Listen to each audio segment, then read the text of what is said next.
خلیج بنگال کی آبی گزرگاہوں کے ساتھ ساتھ اس تنازع اور بربریت کی علامات واضح ہیں اور ان سے برما کے جمہوریت کی جانب بڑھتے ہوئے قدموں کو بھی دھچکا لگا ہے۔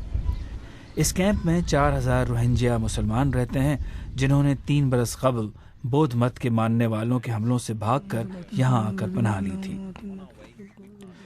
یہاں آتے ہوئے ہم نے ایک شخص کو دیکھا جو اپنے 2 ماہ کے بچے کی قبر بنا رہا تھا۔ اس کیمپ میں گزشتہ 1 مہینے میں 7 بچے فوت ہو چکے ہیں۔ وجہ یہ ہے 7 ہفتے قبل بودھ ہجوموں نے ریاست کے دارالحکومت ستوے میں بین الاقوامی ایجنسیوں پر پرتشدد حملے کیے، امدادی اداروں کے دفاتر تباہ کر دیے گئے اور جو روہنجیا لوگوں کو طبی امداد فراہم کر رہے تھے ان کو علاقہ چھوڑ کر جانا پڑا۔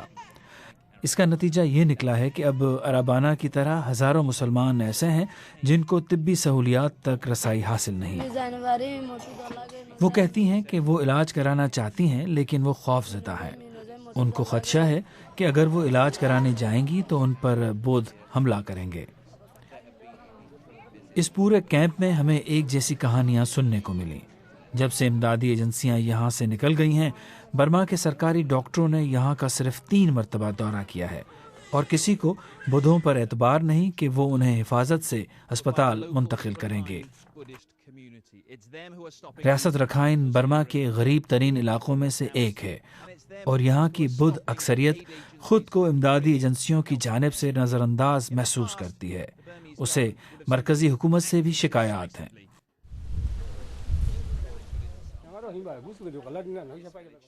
ان ماہی گیروں کا کہنا ہے کہ ان کے گاؤں کو مدد ملنی چاہیے، نہ کہ روہنجیاؤں کو، جو کہ بقول ان کے بنگلہ دیش سے غیر قانونی طور پر یہاں آئے ہوئے ہیں۔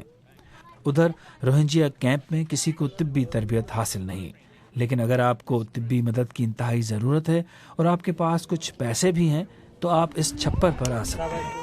آج یہاں 2 ماہ کے ایک انتہائی کمزور بچے کو لایا گیا ہے۔ اس کو پانی اور کچھ دوائیں پلائی گئی ہیں، لیکن اس بچے کو اس سے کہیں زیادہ ادویات کی ضرورت ہے۔ اس بچے کی ماں کا کہنا ہے کہ ان کی قسمت میں ہے کہ وہ سسک سسک کر مریں۔